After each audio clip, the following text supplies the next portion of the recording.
Governor Pence. Well, first off, thank you, Elaine. And the truth of the matter is the weak and feckless foreign policy of Hillary Clinton and Barack Obama has awakened an aggression in Russia that first appeared a few years ago with their move in Georgia, now their move into Crimea, now their move into the wider Middle East. And all the while, all we do is fold our arms and say we're not having talks anymore.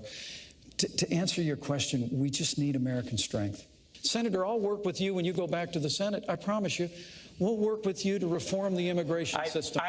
Senator, that was even beneath you and Hillary Clinton, and that's pretty low. But do you think we should have more nuclear weapons in the world will make us safer? Senator, Ronald Reagan also said nuclear war should never be fought because it can never be won.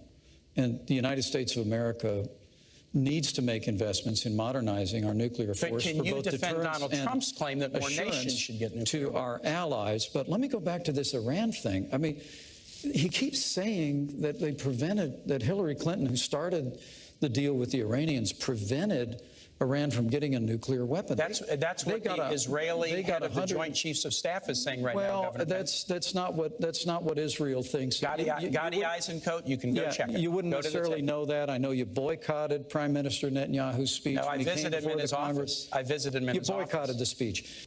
I also want to say thanks to everyone that's looking in tonight, who understands what an enormously important time this is in the life of our nation. For the last 7.5 years, we've seen America's place in the world weakened. We've seen an economy stifled by more taxes, more regulation, a war on coal, and a failing health care reform come to be known as Obamacare. And the American people know that we need to make a change. And so I want to thank all of you for being with us tonight. And a reference to the Iranian deal that Hillary Clinton initiated, $150 billion stopping to the radical mullahs program without in Iran. Firing a shot. You didn't stop the nuclear weapons program. Did. Even the Israeli military says it stopped. Guaranteed that Iran will someday become a nuclear power because there's no limitations once the period of time of the treaty comes off. Governor. Well, this is probably the difference between Donald Trump and Hillary Clinton and Senator Kaine. I mean, Hillary Clinton and Senator Kaine, and God bless you for it, career public servants, that's great. Donald Trump is a businessman, not a career politician. He actually built a business. Those tax returns that came out publicly this week showed that he faced some pretty tough times 20 years ago. But like virtually every other business, including the New York Times not too long ago, he used what's called net operating loss. We have a tax code, Senator, that actually is designed to encourage entrepreneurship. But why won't he release his tax return? Well, we're answering the question about the business thing. Terrorists could get those. Proliferation could lead to nuclear war. Here's what Donald Trump said, and I quote, "Go ahead, folks, enjoy yourselves." I'd love to hear Governor Pence tell me what's so enjoyable or comical about nuclear war. Governor Pence. Did you work on that one a long time? Because that had a lot of really creative lines in it. Well, I'm going to see if you can defend any of it. Look, I can defend. I can make it very clear to the American people. After traveling millions of miles as our Secretary of State, after being the architect of the foreign policy of this administration, America is less safe today than it was the day that Barack Obama became president of the United States. It's absolutely inarguable that under this past administration, of which Hillary Clinton was a part, we've almost doubled the national debt, is atrocious. I mean, I'm very proud of the fact that I come from a state that works. The state of Indiana has balanced budgets. We cut taxes. We made record investments in education and in infrastructure. And I still finished my term with $2 billion in the bank. That's a little bit different than when Senator Kaine was governor here in Virginia. He actually tried to raise taxes by about $4 billion. He left his state about $2 billion in the hole. The state of Indiana, we've cut unemployment in half. Unemployment doubled when he was governor. And instead of 175,000 American troops deployed overseas, we now have 15,000. Right. And these are very, very And Iraq has been overrun by ISIS because Hillary Clinton failed to renegotiate. More American troops in Iraq, you can propose that. Hillary Clinton failed to renegotiate a status of forces agreement. No, that is incorrect. And so we removed all of our troops from Iraq, and ISIS was able to be conjured up in that vacuum. But I'd like to correct. And overrun vast areas of Iraq. Well, first, let me say I appreciated the "you're hired, you're fired" thing, Senator. You used that a whole lot, and I think your running mate used a lot of pre-done lines. Look, what you all just heard out there is more taxes, $2 trillion in more spending, more deficits, more debt, more government. And if you think that's all working, then you look at the other side of the table. I mean, the truth of the matter is the policies of this administration, which Hillary Clinton and Senator Kaine want to continue, have run this economy into a ditch. We're in the slowest economic recovery since the Great Depression. 15 million new There are jobs. millions more people living in poverty today than the day that Barack Obama, with Hillary Clinton at his side, And the poverty stepped level into the and Oval the median Office. We have income the lowest improved look, dramatically between 2014 and 2015. Honestly, Senator, you can roll out the numbers and the sunny side, but I got to tell you, people in Scranton, no different. People in Fort Wayne, Indiana, no different. I mean, this economy is struggling. And the answer to this economy is not more taxes.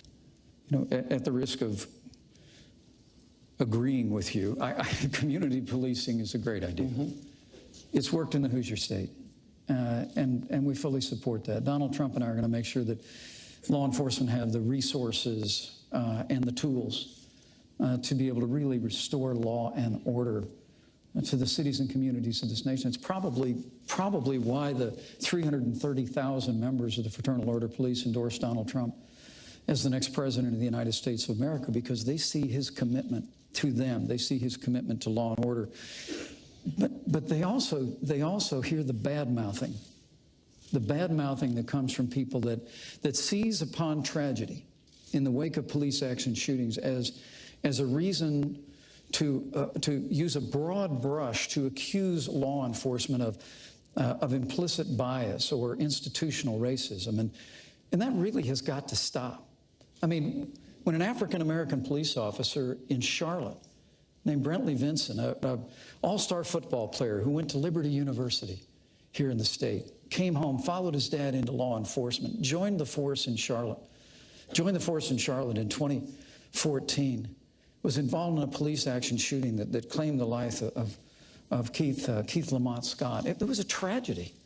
I mean, we mourn with those who mourn. We grieve with those who grieve. We're saddened at the loss of life. But Hillary Clinton actually referred to that moment as an example of implicit bias in the police force, where she used, when she was asked in the debate a week ago whether there was implicit bias in law enforcement, her only answer was that there's implicit bias in everyone in the United States.